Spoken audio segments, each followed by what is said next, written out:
You're watching this because something inside you refuses to settle. While everyone around you celebrates their arrival, you're already hunting the next horizon. They call it a problem. We call it the code, and you're about to decrypt it. You've experienced this. You wanted the job, got it. 6 months later, you're already looking at the next one. You wanted the relationship and got it. Now you're wondering if there's something better. You wanted that thing, bought it. It's collecting dust. Every achievement feels like a finish line until you cross it. Then it's just another starting point. This isn't motivation. This isn't about hustling harder. This is about understanding the mechanism that's been running your life since birth, and why 99% of people are optimizing for the wrong thing. By the end of this video, you'll understand 3 things. First, why your desire isn't a weakness to fix, it's a weapon to sharpen. Second, the difference between desires that enslave you and desires that make you unstoppable. And third, how to befriend your wanting and aim it at targets worthy of your hunger. But you're not like most people. You're already here. You clicked. You're searching for something deeper than surface-level motivation. That hunger you feel? That's not a problem to solve. That's your fuel, and you're about to learn how to ignite it. Here's what they don't teach you. Your brain runs on a chemical called dopamine. Not pleasure, wanting. Every time you scroll, swipe, shop, chase, that's dopamine. And here's the brutal part. It never turns off. Scientists in the 1950s wired rat brains to trigger dopamine on command. The rats pressed the lever thousands of times per hour, ignored food, ignored water, pressed until exhaustion, not because it felt good, because they couldn't stop wanting to. They think you are the rat. Right now, your phone is the lever. Instagram, YouTube, Amazon, they're not designed to satisfy you. They're engineered to keep you wanting. Every notification, every recommendation, every "you might also like," dopamine without satisfaction. An itch that gets worse when you scratch it. But here's what the top 1% figured out.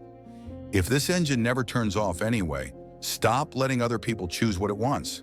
Hijack your own dopamine. Aim it at empire, not escape. This is the first code. Not all desires are equal. 3 types. 2 are chains. 1 is a crown, and most people are wearing chains thinking they're crowns. Type 1, borrowed desire. You want the car because your neighbor has one. The title because it sounds impressive at dinner parties. The watch because strangers will notice. This isn't your desire. It's a virus. You caught it from Instagram, from your parents, from people who don't even know your name. And you'll chase it your entire life and feel nothing when you catch it, because it was never yours. Type 2, escape desire. You want the drink, the scroll, the binge, the purchase that treats yourself. This isn't wanting, it's running, and you can't run fast enough to escape yourself. This desire doesn't build anything. It dissolves you, one dopamine hit at a time, until there's nothing left but the craving. Here's the test. Close your eyes right now. What do you want? Really want? Is it borrowed? Is it escape? Or is it sovereign? Most people fail this test. That's why most people die with their music still in them. Psychologists call this the hedonic treadmill. You achieve the goal, feel amazing for 72 hours, then return to baseline. The promotion, the purchase, the achievement. Same pattern every time. And here's what most people miss. This isn't a curse. It's your greatest asset.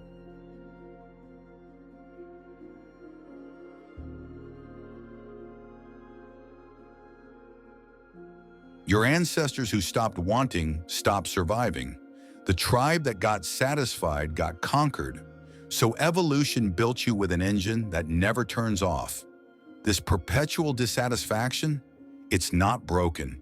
It's premium hardware. Ask yourself, what did I accomplish this year that I was desperate for last year? Got it? Good. Now notice, it doesn't feel like you thought it would, does it? That's not failure. That's the code working exactly as designed. Most people see this and think, I need to fix myself, learn gratitude, be present. So they fight their own biology. They journal about thankfulness while their desire screams for more, and they wonder why they feel dead inside. The winners? They don't fight the engine, they fuel it. They understand that if you're built to never be satisfied, you should be chasing targets big enough to justify that hunger. They make friends with their perpetual wanting. They say, yes, I'll never be done, so let's build something legendary while I'm here. So here's the protocol. How to befriend your desire instead of fighting it. How to turn wanting from enemy into ally. Step 1. Audit your wants. Write down everything you're currently pursuing. Every goal, every ambition, every desire. Then ask one question for each. Who installed this want in me? Was it you, or your parents, your peers, your algorithm? Most people discover that 80% of what they want was programmed by someone else. Delete those. Keep only what's authentically yours. Step 2. Identify your prime desire. Among what remains, find the one want that makes everything else irrelevant. Not your top 5 goals. The one hunger that's actually yours. The desire so true that pursuing it feels like breathing. This is your North Star. This is what your wanting engine was built for. Step 3. Feed it daily. Don't suppress your wanting. Amplify it. Every morning, make yourself want it more. Visualize it. Obsess over it. Let the desire grow teeth. This isn't addiction. This is alliance. Your desire is your fuel. The bigger the fire, the more power you generate. And step 4, use delay as leverage. Don't chase quick wins. Let the wanting build pressure. Feel the hunger intensify. The longer you delay gratification, the more force accumulates. Then when you act with concentrated power that shatters obstacles. Here's what no one will tell you on your journey. Your friends and family will be your biggest threat.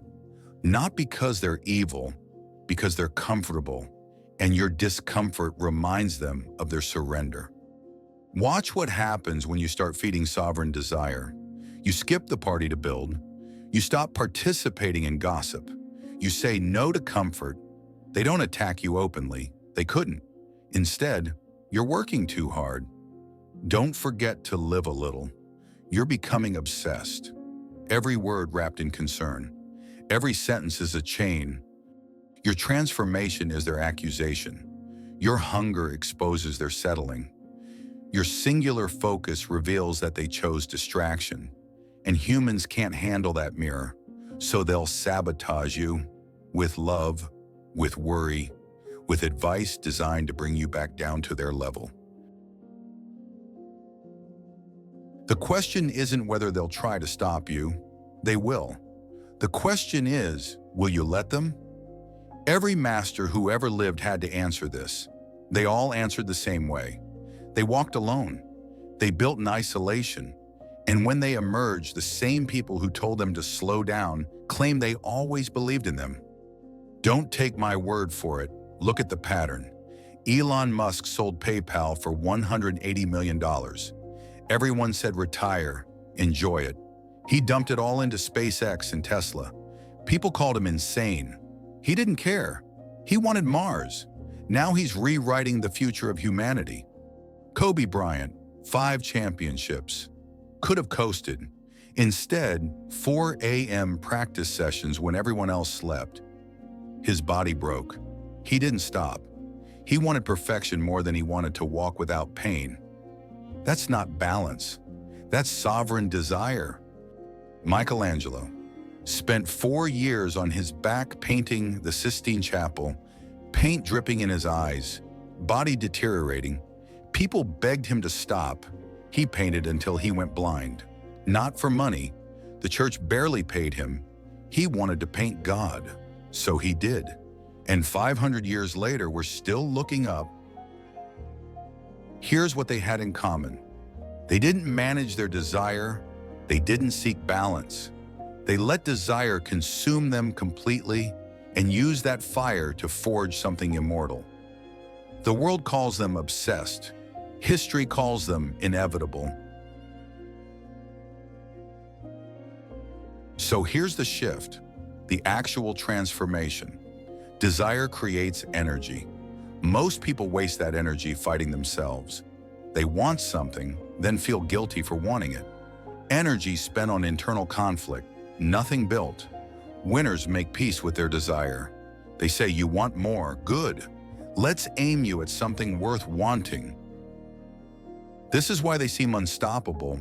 They're not fighting a two-front war. They've turned their desire into their closest ally. Their perpetual hunger becomes perpetual fuel.